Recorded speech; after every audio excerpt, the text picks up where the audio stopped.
किस राक्षस से डरकर भागे थे भगवान शिव? कहानी में क्या है जीवन का सार? भगवान शिव के आसानी से प्रसन्न होने और वरदान देने की दर्जनों कहानियां सुनाई जाती हैं। ऐसे ही एक बार शिवजी एक राक्षस को वरदान देकर मुसीबत में पड़ गए थे। अंत में भगवान विष्णु ने उस राक्षस का वध किया और शिवजी को छुटकारा दिलाया था।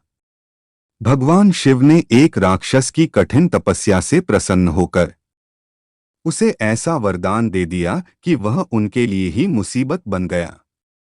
भगवान शिव के बारे में प्रचलित है कि वह थोड़ी सी तपस्या से आसानी से प्रसन्न हो जाते हैं।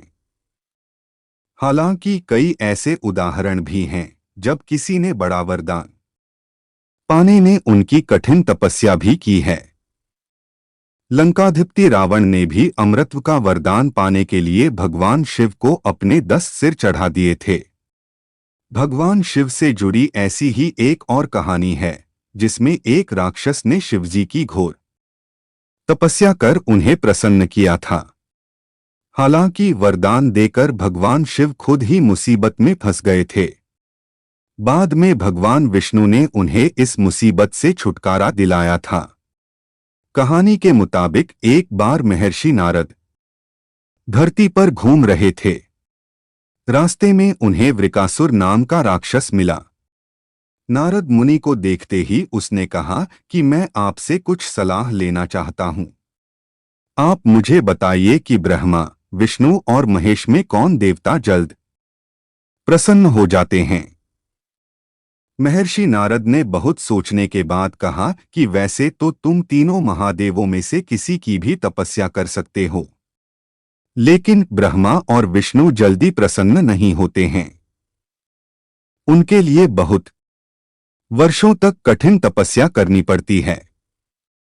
ये भी हो सकता है कि तुम्हारी आयु पूरी हो जाए लेकिन तपस्या पूरी न हो। भगवान शंकर थोड़ी आराधना से ही प्रसन्न हो जाते हैं। वे अपने भक्त की इच्छा पूरी करने के लिए सोच विचार नहीं करते हैं। वृकासुर ने भगवान शंकर की आराधना करने का फैसला किया और हिमालय के केदार क्षेत्र में जाकर आराधना करने लगा। यज्ञ, जप, तप, ध्यान सब प्रकार से वह पूजा पाठ करने लगा। कुछ दिनों के बाद उसने सोचा कि मैं शरीर और प्राण को ही भगवान शिव को अर्पित कर दूंगा। ऐसा सोचकर वह अपने शरीर का मांस काट काट कर यज्ञकुंड में डालने लगा, लेकिन भगवान शिव प्रसन्न नहीं हुए।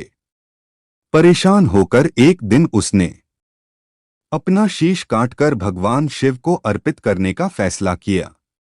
स्नान ध्यान कर जैसे ही उसने खड्ग उठाकर अपना शीश काटना चाहा कि भगवान शंकर प्रकट होकर बोले, बस करो, तुम्हारी तपस्या पूरी हुई। मैं तुम पर प्रसन्न हूं, वर मांगो। वृकासुर हाथ जोड़कर भगवान शिव से बोला, आप मुझे वरदान दीजिए कि मैं जिस प्राणी के सिर पर हाथ रख दूं उसकी तुरंत मृत्यु हो जाए। शिवजी वृकासुर की यह मांग सुनकर चिंता में पड़ गए, लेकिन वरदान नहीं देने पर देव मर्यादा का उल्लंघन हो रहा था। शिवजी वृकासुर से बोले कि तुम्हारी तपस्या व्यर्थ नहीं जाएगी। तुमने मुश्किल वरदान की कामना से तपस्या की थी, इसलिए तुम्हें तपस्या भी कठिन करनी पड़ी। जाओ, जैसा वर चाहते हो वैसा ही मिलेगा। वरदान पाते ही वृकासुर की आसुरी वृत्ति जाग गई। उसने कहा कि प्रभो, आपका यह वरदान सत्य है या नहीं, इसकी परीक्षा लेना चाहता हूं। इसलिए पहले आपके सिर पर ही हाथ रखकर देखता हूं कि इस वरदान में कितनी सत्यता है। भगवान शंकर ने सोचा कि यह राक्षस कुछ नहीं सुनेगा।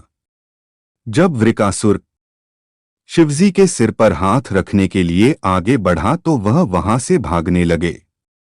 इस पर वृकासुर का क्रोध बढ़ गया। वह पीछा करते हुए चिल्लाया कि महर्षि नारद की तरह आपने भी मुझसे छल किया है। वरदान की परीक्षा से डरकर क्यों भाग रहे हैं? शिवजी भूमंडल छोड़कर देवलोक तक भागते रहे और वृकासुर भी उनका पीछा करता रहा।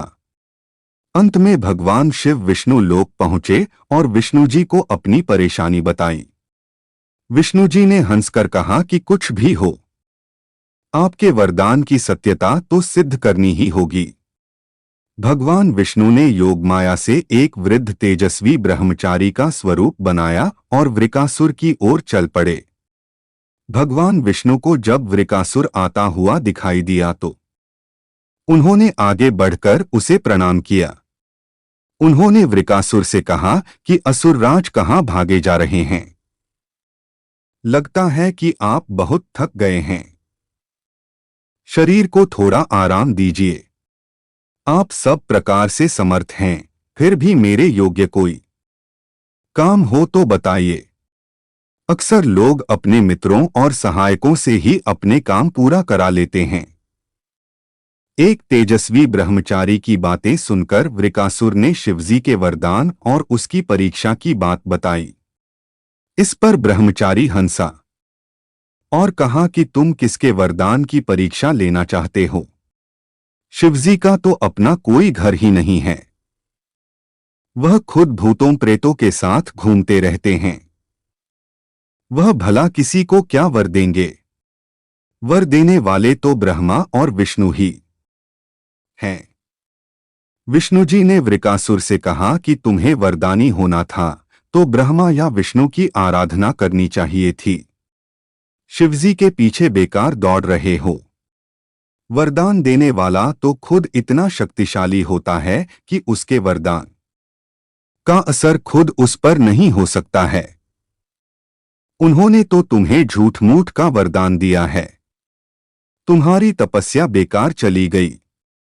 ब्रह्मचारी की बात सुनकर वृकासुर निराश हुआ। उसका मनोबल टूट गया। वह कहने लगा कि मुझे तो देवर्षि नारद ने शिव की आराधना करने को कहा था। ब्रह्मचारी ने कहा कि तुमने नारद मुनि पर भरोसा कर लिया। वह तो ऐसे घुमक्कड़ साधु हैं जो सभी को उल्टी सलाह ही देते हैं। अगर तुम्हें मेरी बात पर भरोसा नहीं हो तो अपने सिर पर हाथ रखकर देख लो कि कैसे शिव ने तुम्हें झूठा वर देकर बहकाया है।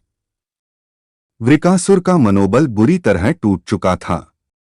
उसे ब्रह्मचारी की बात पर भरोसा हो गया कि शिवजी ने भी उसके साथ छल कर झूठा वरदान दिया है। उसका विवेक नष्ट हो गया। उसने वरदान की सत्यता का परीक्षण करने के लिए अपना हाथ अपने ही सिर पर रख लिया। सिर पर हाथ रखते ही भयंकर अग्निपुंज प्रकट हुआ और वृकासुर उसमें भस्म हो गया। भगवान शिव, विष्णु जी और वृकासुर की इस कहानी में जीवन का अहम सार छुपा है। कहानी सीख देती है कि बिना सोचे विचारे किसी को कुछ देना और पाने वाले का कृतघ्न होकर दाता को ही संकट में डालने का ऐसा ही नतीजा होता है।